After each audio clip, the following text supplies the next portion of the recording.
Hey guys, gals, women and children, how you doing? We are almost at Christmas and good times. We built a gingerbread house yesterday, true story.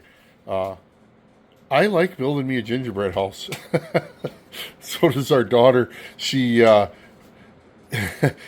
eating gummy bears and stuff, because you got to eat the decorations till the point she's like, "Oh, I got a tummy ache." It was funny. Christmas is awesome when you have a toddler. Anyhow, what are we doing today? Exhaust port on this 064. It doesn't need much. In fact, you could probably run it how it is. I'm just going to let it flow a little bit better. Exhaust ports are where, if you were going to wreck a cylinder, this is where you're going to do it generally. I've wrecked many a cylinder. Couple things. So if you're new at this, do not raise your exhaust port too high. You will have a saw that sounds incredible out of the wood. It'll be zippy and race to the moon. But when you put it in the wood, you will notice that you can't lean on the saw. Too high of an exhaust port often with a stock chamber. Now, if you do a chamber cut, that's a whole other ball of wax. But in a stock cylinder, if you raise your cylinder or if you raise your exhaust port, you are lowering your compression, your static compression. Now, sometimes you can get that back with good transfer work, but that is a whole other ball of wax. Most of the stuff I show you guys is to get you porting. I like to think that I've helped more people learn how to port than probably almost anybody. Me, the Iron Horse. There's a few others. Donnie Walker shows what he's doing. How's it going, Donnie? There's a few of us out there, but I hopefully, when I leave this world, I've left my mark and I've helped enough people.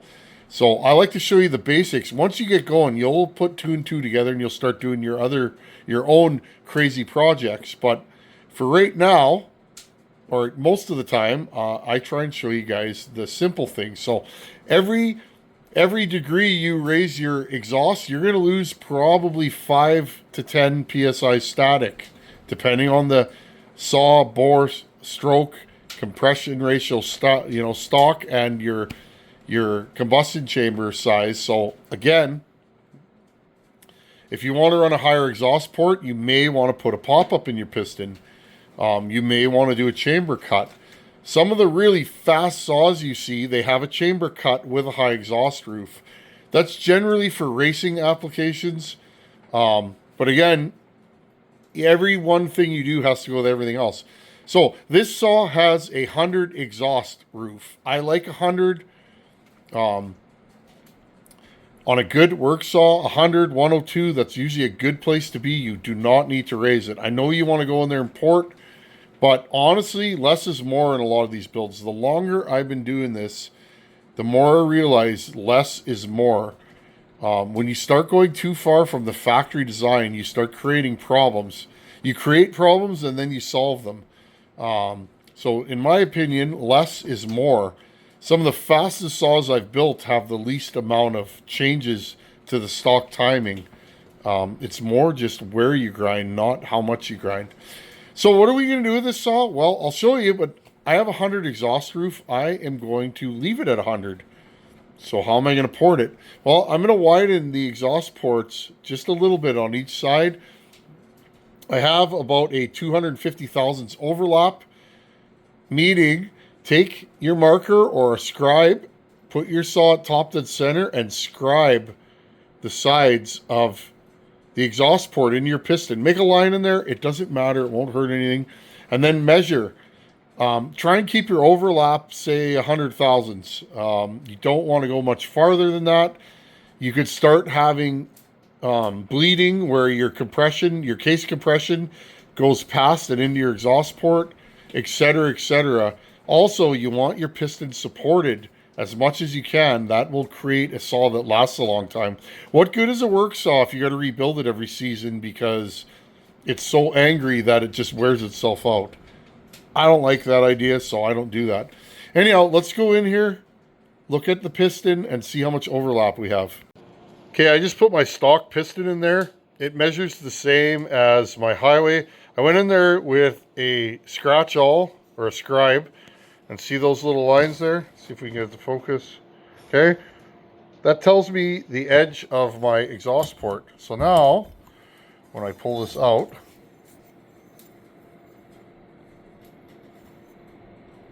okay, you can see how much you have. Okay, measure it. Okay, right there, I have about 200 thousandths overlap, which means, again, I'm doing everything one-handed.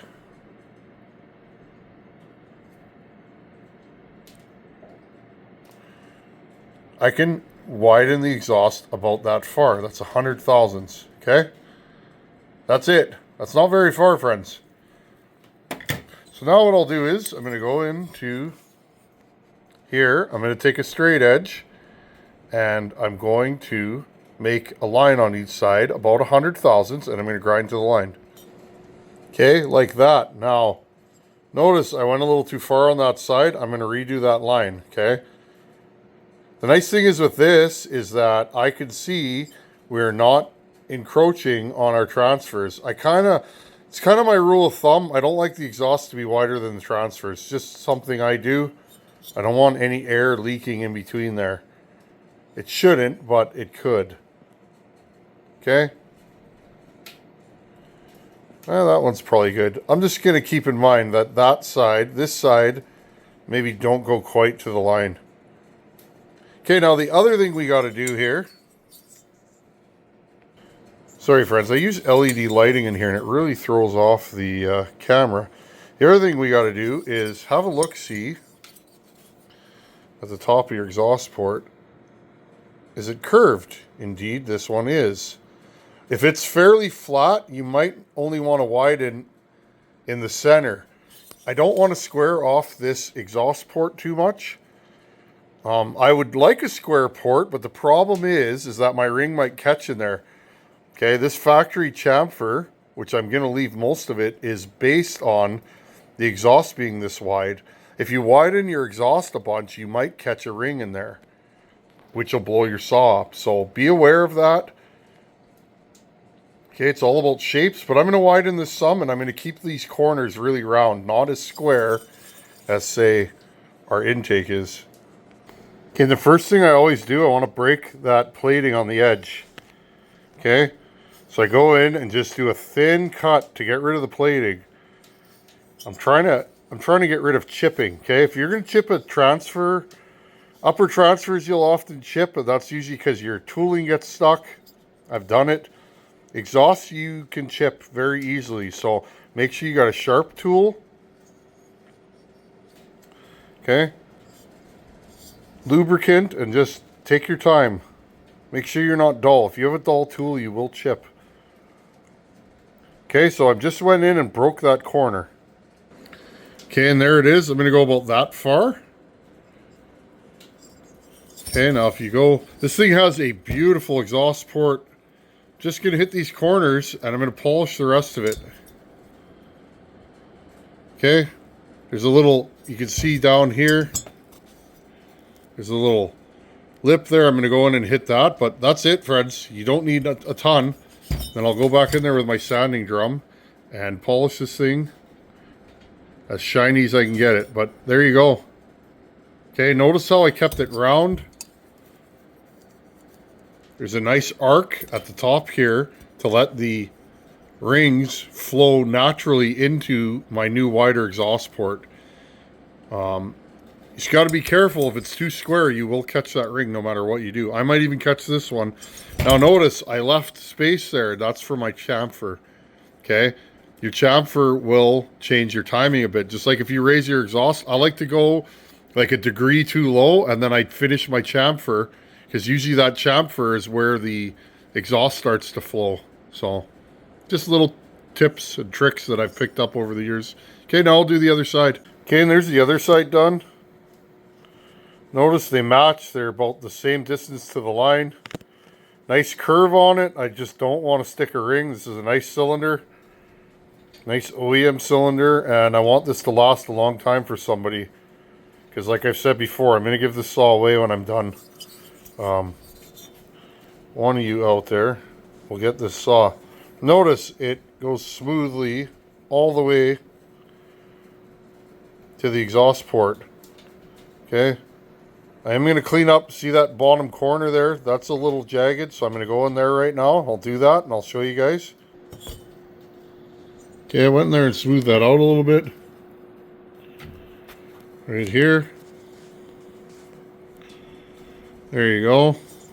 Okay, now I'm going to go in here and sand this smooth, and then I can polish it.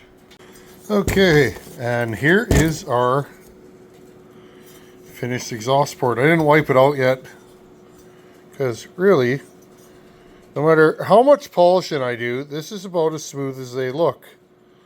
I see other guys, they're like a mirror, and I'm like, geez, that must have taken 3-4 evenings. But friends, as long as they feel shiny to me, that's enough. There isn't zero reason to do this other than you don't want the carbon to stick to it. Okay, you want a shiny surface so that there's less chance of carbon sticking. It has nothing to do with performance. Some guys make them real nice. It's impressive, but that's not me. I just do it. I just do it till my finger feels a mirror, feels like glass to me, and that's good enough. So, okay, there's our finished exhaust port. I got to wipe out the cylinder. You can see it's nice and shiny in there. And next time you see this, we will finish this cylinder. I don't think I'm going to do any upper transfer work to this saw, which is blasphemy to some people, but I think this saw is going to run good with 23 degrees of blowdown.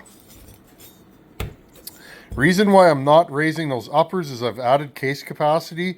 I want to maintain my stock crankcase compression. So I want to leave it under compression for as long as I can, meaning when the piston's going down, I want to open these transfers up as late as possible. So, okay, friends, in the next video, next time you see this saw, we will do the finishing, meaning all your chamfering. That's the hardest part. That's the part where you can make the biggest mistakes. So I think I'll dedicate one video to that. There you go. Anyhow, thanks for watching. Take her easy. Later.